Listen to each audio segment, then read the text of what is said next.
Today I'm going to be filming an art supply haul, and I'm not making this video to brag or anything like that. I know these videos can seem a little bit braggy sometimes, but I don't want this to come off that way. I just am excited about the supplies I got, and I want to share it with other people because I know I have gotten ideas for supplies that I want to use from other art supply haul videos, and I hope that this might inspire some of you and give you ideas of new and interesting art supplies.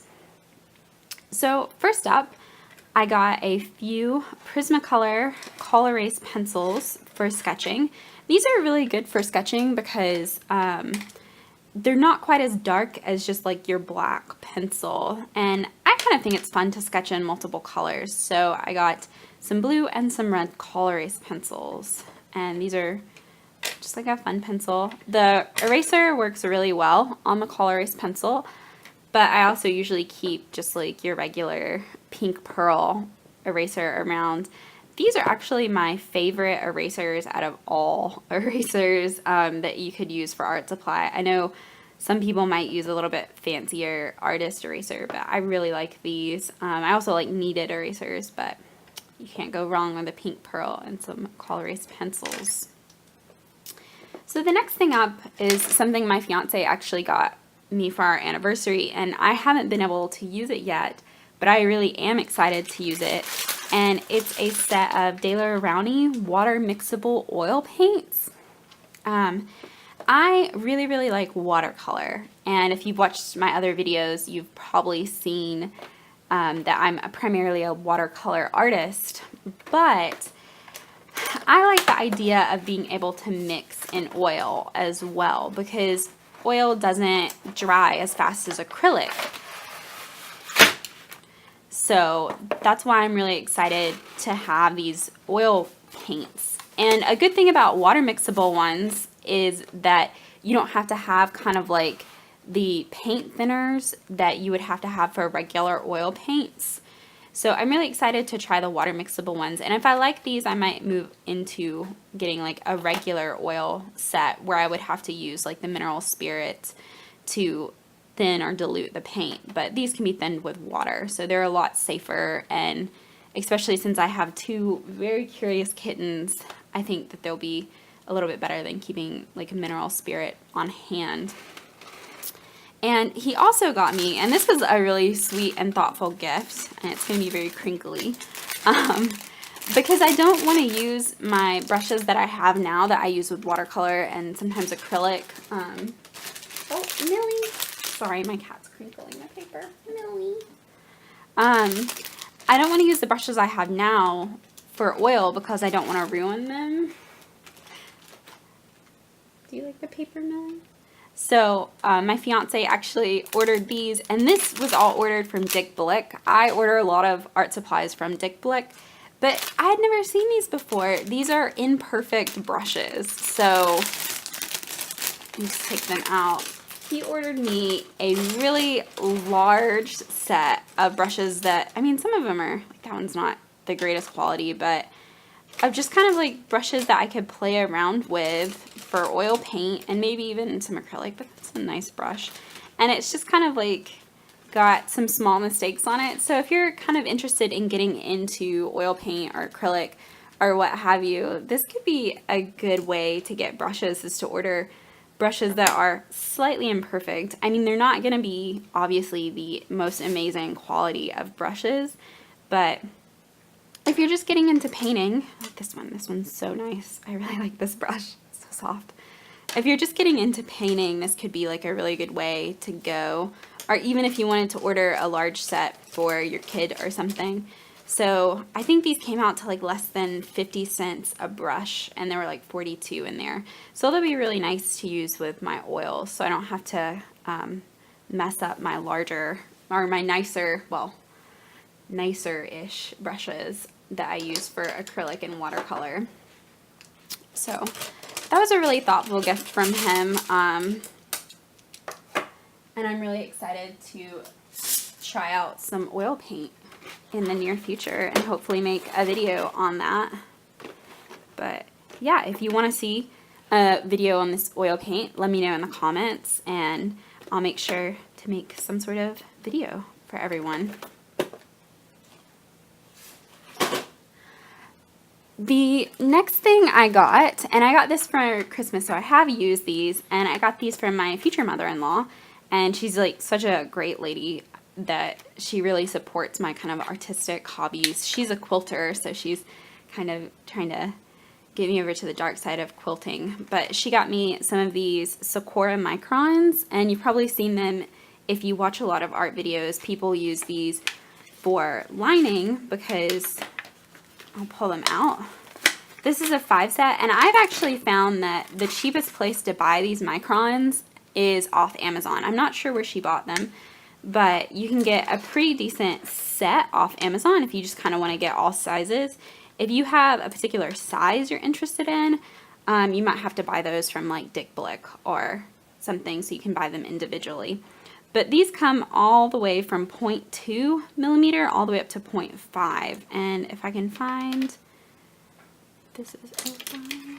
So the sizes are always listed on the cap. And so this is the smallest, the 005, and the 808 is the largest. So I'll just open these two and kind of show you the difference in the caps. So hopefully that's going to focus in, but if you see the smallest one is the size of like a needle. You can barely see it, and the larger one actually reminds me kind of like a fine point Sharpie, so it's much thicker, so you can get a very good variation of line weights using a set like this. And I was excited to try them because these are waterproof, and since I do a lot of watercolor, having waterproof liners can be really like important to me and good. If you're kind of interested in getting into liners but you can't find microns, or you don't want to spend the money on microns, a fine tip Sharpie works really well too. I've had this forever, but I'm sure we've all seen a fine tip Sharpie. These work really well for lining, and they're also waterproof, so if you're interested in getting into like a watercolor painting and you want to do some lining. But these are really nice. I really like these. They're archival quality, so that's one thing you might want to be concerned with if you're using other pens for lining, is whether or not they're archival quality. And this is just a thing you would want to be concerned with if you want your artwork to last for generations. Things that are not archival quality, they could eventually eat away at your paper. They could have a little bit of acid in the ink.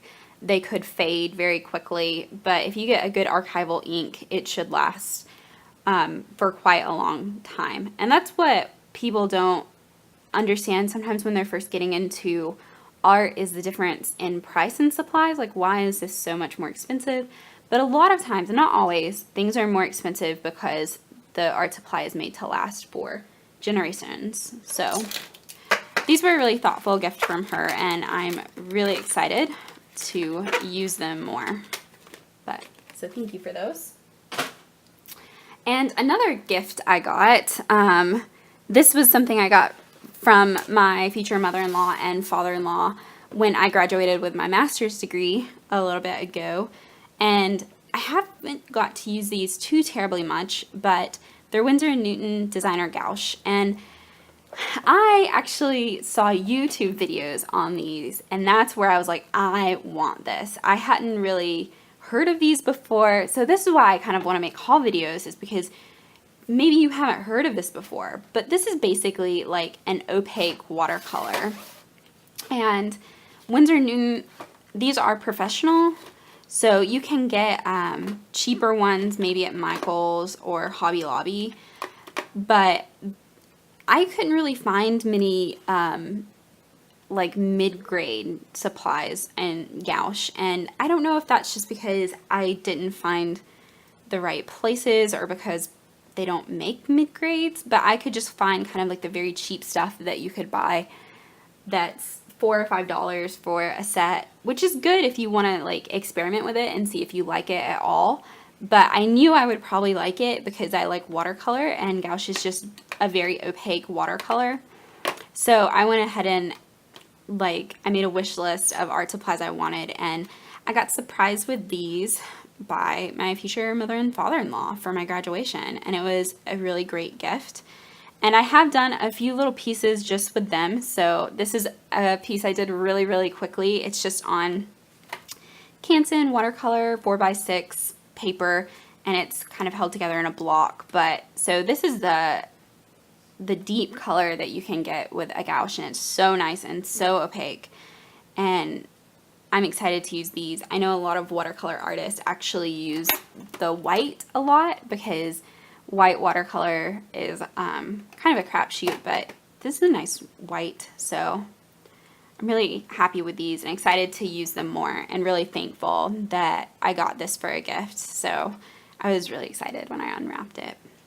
But these are nice. Hopefully I'll be able to make a video just using my gouache in the future. So if you would like to see a video like that, you can always leave me a comment. You can always leave me suggestions with ideas for video, or if you want like a tutorial on how to paint like a quick lighthouse. I think I spent 45 minutes painting this, so just a quick painting to see what the paints would do. The next thing I got is maybe not that exciting, and I'm sorry I have to reach here, but it's a new palette. And I maybe should have talked about this a little bit later, but my fiance and I are so lucky in that we get to go to Italy in about a week. My best friend lives in Italy, so we're going to go over there to see her and her boyfriend and just have a whole lot of fun. And I actually probably owe my journey in watercolor and my love of watercolor to her and to Italy, because I started painting watercolor with her in Italy. So she is an artist, and she was taking a watercolor class in Italy, and she had to go sketch on the streets while I was there, like sketch in watercolor, and I didn't want to be left out. So we went to this really funky little art store in Florence where I bought my first watercolor set. And as kind of a homage to that, and because I love watercoloring when I travel, I wanted to buy a new little travel palette. And I'm actually going to make a video of this about how I'm preparing to travel with some watercolor. So this is a nice little palette. I think it cost me $3.50 or $4. It has a little thumb hole. You can hold it left or right-handed. It's just your typical plastic palette. Plenty of space to mix colors. Plenty of space for watercolors. So it's just a nice little palette. Small. It's 8x4 and it's 8x8 when it's open. So it's a pretty good size for travel. I know some people prefer even smaller palettes, but I like to have a wide variety of colors. So I'm excited to put my watercolor in this and get ready for Italy. What I got next is a mix of some stuff that I got for Christmas that I've been saving, and a couple things I bought for myself. So the first thing that I got for Christmas, and I got this from my fiance, was this really nice watercolor paper. So Arches is a really great brand. As you see, it has 12 sheets. Now, if you go to Michael's and you look at this, it's going to be very expensive. Don't buy this without a coupon, or buy it on Amazon or something where it's a lot less expensive. I don't recommend buying something like this if you're just getting into watercolor for the first time and you've never watercolored before, because this is a very expensive paper. I think these range anywhere from $1 to $2 to $3 per sheet of paper. So, hi Millie, do you want to be in the video? There's my cat. That's Millie. But it is a really nice paper. Like, the light fastness of it is so good. Arches is a French brand, so it's a really good paper. It's actually owned by Canson. So if you're kind of interested in a cheaper version of this, Canson watercolor papers can be pretty affordable, and they're owned by the same brand that makes and distributes Arches. So really good. And my fiance, of course, is awesome for getting Millie. No, don't chew on things. Life with cats, guys. So sweet, so destructive. My fiance is awesome because he kind of supports my addiction to art supplies. And I'm going to take that to Italy. So that's why I've been saving it, is I want it when I go to Italy. A couple other things that I bought in preparation for my trip to Italy. These are great to take with me because I can't always carry around a large 9x12 sheet of paper, but I can probably carry around this in my bag, one of these, because it's much smaller. So I got the Fabriano paper, and Fabriano is an Italian brand, and depending on who you ask, there's a definite divide in some artists over whether they like Fabriano or Arches better. I like them both, but it is an Italian brand, and it's actually what I started watercoloring on, because the shop in Florence where I bought my watercolor, they only sold Fabriano since it's Italian. But it's 100% cotton, it's cold pressed, which I like because it has a little bit more of a tooth to it. It has 25 sheets. This was actually, I think, $11 or $12 from Dick Blick. So that was a pretty good price for a heavyweight paper. 140 pounds is pretty good, heavyweight, and 25 sheets. So this is going to be glued on 3 sides, or all 4 sides, and it's going to have just like a little slit where you'll separate your pieces of paper. But when they're glued like this, it makes them really good for travel because you don't need to like stretch or tape down your paper. They're already glued together in a block. But it's really exciting to have this for travel. I'm excited to try and use every single sheet while I'm in Italy. I don't know if I'll get there, but if I do, I might make a video of what I made. And another thing, and this is great if you're just getting into watercolor, you don't want to paint something large, and maybe you're buying the cheaper watercolors and you want to buy cheaper paper. This 12 sheet was something like $2 from Dick Blick. It was very inexpensive.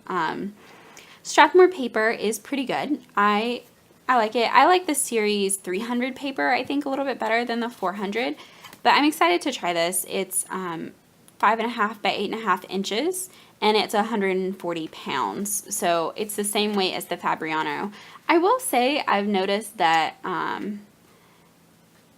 the Strathmore papers compared to something like the Arches or the Fabriano paper, the weight isn't quite the same to me, even though they claim that it is. It seems like the more expensive papers are just a little bit firmer or thicker. Something about them is just a little bit nicer, which I mean makes sense since they're so very expensive.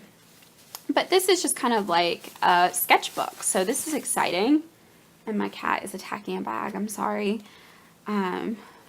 She loves bags, so. But this is exciting, so I could just do like a little, hopefully maybe a little sketchbook tour with this and kind of like test out this paper better. I could watercolor on both sides, but you're only really supposed to watercolor on one side of the paper. This is a very smooth compared to this being a little bit more gritty on the right side. Nothing on the back, but so if you were interested in getting into watercolor, I would recommend getting some inexpensive like Strathmore or Canson paper and some inexpensive paints. Millie, why do you like that bag so much? I'm trying to film. This is also made in the USA, so that's kind of fun if you want to support, like I do. I like to support good quality supplies, but also supplies made in the USA, so that's pretty cool. Now, next up is something that I was like telling myself that I would not be splurging on anytime in the near future. I would not be doing it. And then they were on sale at Hobby Lobby, so I did it. And that is a set of, or well, not really a set, but just several really nice watercolor brushes. And these are the Cotman watercolor brushes, so they're Winsor & Newton. I love Winsor & Newton. They're one of my favorite brands of watercolor. So you'll probably see me use Winsor & Newton a lot. But I also like really small round brushes, if you can't tell. But this is so exciting to me because I've never had good brushes. Up until when I bought these, I had never had a professional brush. This one doesn't want to come off, so we'll leave it alone. I'd never had a professional brush ever. So yeah, they're still quite expensive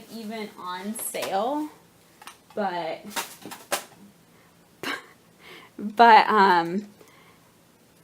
I finally delved into it, and I have used this one. This is my round number 4, and it is awesome. It holds water really well. It holds its point really well.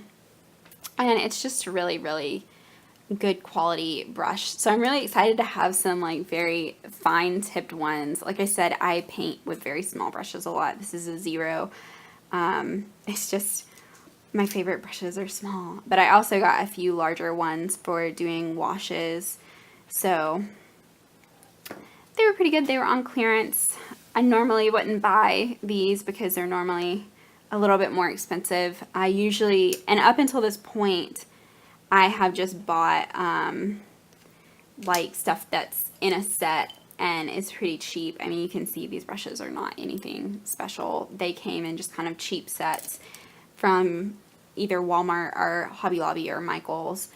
But I'm really excited to have some good quality brushes that I can finally try and take care of and see how they compare to the cheap brushes. So, I mean, but this isn't, oh, I got it off. This isn't something that you need, like, desperately when you get into watercolor. Like I said, I've been painting, well, I've really been painting since I was a kid, but painting more seriously since high school. And at first I got into acrylic, and then in 2011 is when I started watercoloring. And I've been painting things that I think are nice. I think they're beautiful paintings without buying really expensive brushes. So definitely it's not something that you need to get. But I'm excited to finally have a set after so many years. So I've saved and waited and wanted and finally have some. So I'm pretty pleased with that. And I've saved, in my opinion, what's the best for last, and it is the most expensive as well. So this is kind of like where I want to be like, if you can't afford something like this, like, don't be upset. Don't kind of feel bad about yourself, because you don't need to start here. I started with a watercolor set, and it was Winsor & Newton. It was the Cotman Pan Watercolors, and I started with that set when I was painting, and it came with, I think, 10 colors, 12 colors, and it was like 20 euros. So that was like around 25 US dollars or so. And you can buy them even cheaper in the US at Hobby Lobby or Michael's with a coupon, or you could even start with even cheaper watercolor if you wanted to start watercoloring. But like I said, I started with like a $25 set, and I had that set for years while I finished undergrad, and even when I started graduate school, that's the set I still had. And then I upgraded to, well, I didn't upgrade, I just kind of side graded. I got some Van Gogh student grade watercolors in the tubes, and those were pretty good watercolors too. I thought they were great. And I also got some Cotman tube watercolors. But when I graduated with my master's degree just a few months ago, my amazing fiance, to kind of like make up for all the stress of that degree, he bought me this. And this is a set of Winsor & Newton professional watercolors, and they are expensive. Dick Blick or Cheap Joe's Art Supply would probably have the best price on a set like this. But it came with this pretty nice travel tin. So it's just a metal travel tin, which a lot of artists really like the metal travel tins. And as you can see, I have definitely used it, but it came with 1, 2, 3, 4, 5, 6, 7, 8, 9, 10, 11, 12 colors. I have a Chinese white, ivory black, Windsor blue, French ultramarine, spearmint, or permanent sap green, lemon yellow, a Windsor yellow, a yellow orchid, a Windsor red, a alizarin crimson, a burnt sienna, and a burnt umber. And oh my goodness, I love this set. I love the color of the paints. I love how they look. I love how they act. I just love everything about professional watercolor paints. They're so good. And when I go back and kind of paint with my student quality paints, that's when I can tell the difference. But like I said, like, if you can't afford a set like this, student quality is still really, really good. So don't think that since you can't afford a set like this, you can't start watercoloring, because that's absolutely false. But this is a really nice set, and since we're going to Florence, I splurged. I shouldn't have, but I splurged on getting some colors that are not in this set. And yes, you can definitely mix colors. So if you start with a smaller set, you can definitely mix a ton of colors. But I like the convenience of having some colors pre-made, and just sometimes the tonal quality of the colors you might have may not allow you to get a color in the tone that you're going for. So I splurged, and I probably shouldn't have, but I did, and I got some beautiful, beautiful paints, and these are all professional paints, and I ordered them individually from Dick Blick, so I got to choose my colors, and that's Dick Blick or Cheap Joe's. That's about where you're gonna get the best prices on these. So I got this lovely, beautiful cobalt green, and the cobalt is a little bit more toxic, so any color with cobalt in it you have to be a little bit more careful with. That's one major thing about professional watercolors, is they can be a little bit more toxic. And then I got the turquoise, and then a cobalt turquoise. I don't know if you can tell what my favorite color is, but... And then I got purple and pink, because I really didn't have that color at all. I didn't have purples and pinks, and I wasn't happy with the color of purple that I was mixing with my red and blue. So I got permanent mauve, I got potter's pink, and I got cobalt violet. So those were really nice. And then this was one color I loved from their Cotman set, the Indian red. So I got that in the professional set. And then I got this opera rose pink. It's a really nice pink. And then I got the olive green. And I got a raw sienna. So you can actually see the difference between, or at least their color difference between the burnt sienna and the raw sienna. And the raw sienna I really like to do skin tones with. So it's not quite as yellow, well, it's pretty yellow, but it's more of a skin tony yellow color than the burnt sienna. So I hope that you have enjoyed watching this. I've enjoyed making this video. Thank you so much, and I hope you stick around to see more of my videos and more of my cats as they make cameos. So thank you so much, and let me know what videos you might like to see from me in the future. Bye-bye!